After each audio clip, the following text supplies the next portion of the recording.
Hello everyone, today we are going to do another lead code problem and its name is get maximum in the generated array. So let's be clear, we are given a generated array. So we have given a pattern by the question setter and it is like the value at the 0 index is 0, at the first index it is 1 and other the pattern are given and we have to make an array with the help of that pattern. So let's firstly read the first line of the description. You are given an integer n. So we are already given an integer n, we can see in the code, and a 0 indexed integer array nums. So 0, so the array, the indexing is starting from 0 and the length of the array is n plus 1. So it's a point to be noted that we have to generate an array of size n plus 1.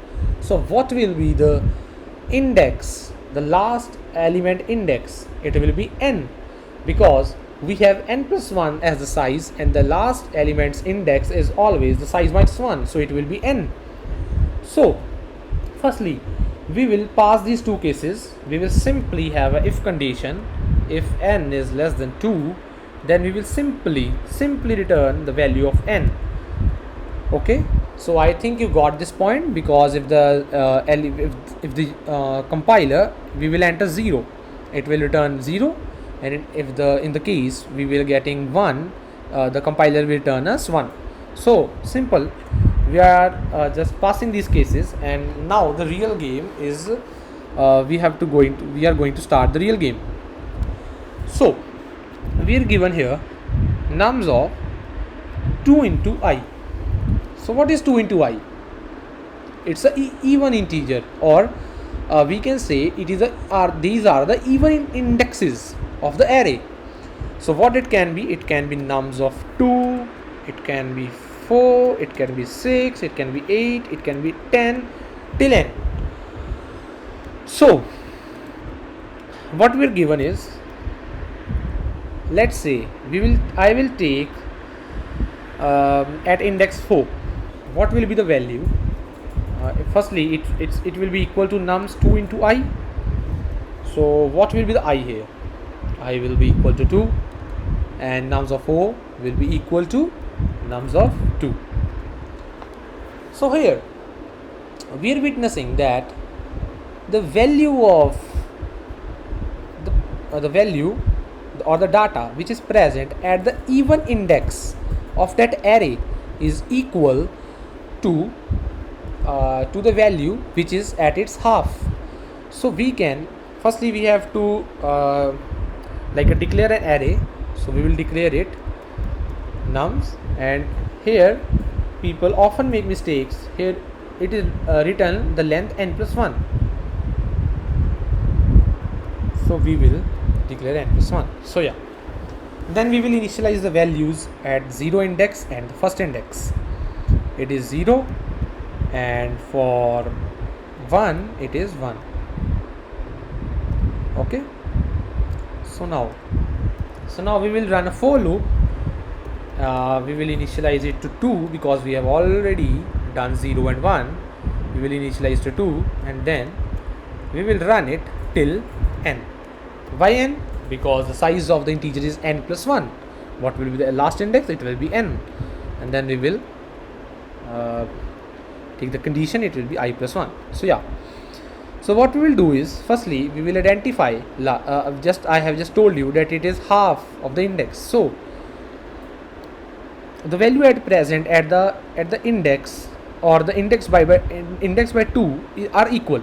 So we will simply write the nums at ith index, I am considering it even, is equal to the value present at by 2 at half of the index.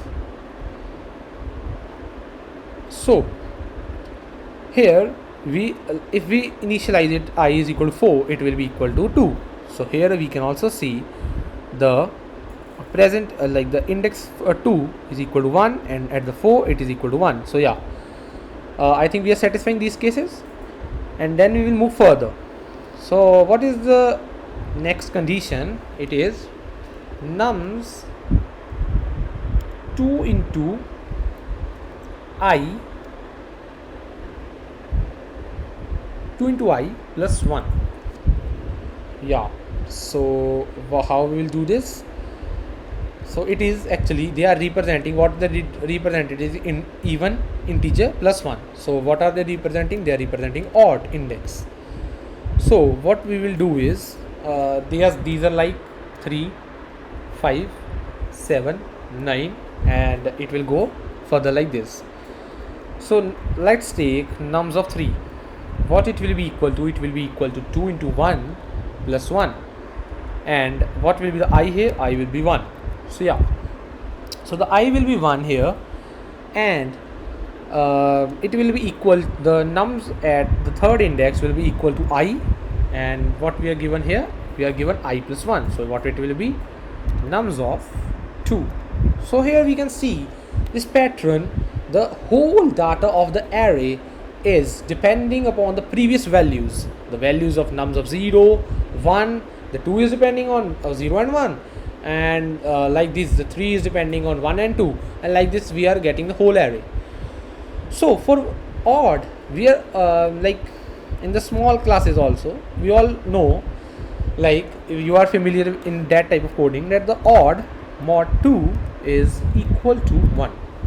So we will simply apply this condition if I mod 2 equal to 1. So when it will be satisfying? When the I will be odd. So what will our nums of I become? It will become, see, nums of I here is now I by 2. So we will not write it again, we will just simply initialize it with I, because it's already I by 2. And what will be the next case? It will be I plus 1. So we have followed this one, and now we are focusing on this. So it will be nums of I by 2 plus 1. So I am just having a quick look whether we are satisfying it or not. So if it's 3, it will become, so let's say according to us it will be, let's say it is 3, I is equal to 3. What it will become? I by 2, which will be equal to 3 by 2. It will be equal to 1 because we are having integers, and it will be nums at 1 with plus it will be nums of I by 2. So 3 by 2 is 1 plus 1. So yeah, we are satisfying our condition, and now we can proceed further. So now again we have formed the array. Okay, what is the next step? We have to find the maximum element in that array. So for that we have an inbuilt function max. So we will just simply initialize another integer, let's say number, and we will initialize it to 0 because we have something to compare. We need something to compare as our first element with our first element. So after this, after the if condition, in the for loop itself, we will compare and we will find the maximum number between number and the nums at I index. Okay, so we have initialized it, we have now we have to return our value. What we will return? We will return simply the maximum, which will be the number. Okay, so I think we should run it first. We'll see if, yeah, so it's accepted till here. We have constraints like it will be okay. So let's submit it. So yeah, it's done, and thank you everyone. Please like and share, and also subscribe my channel. Thank you.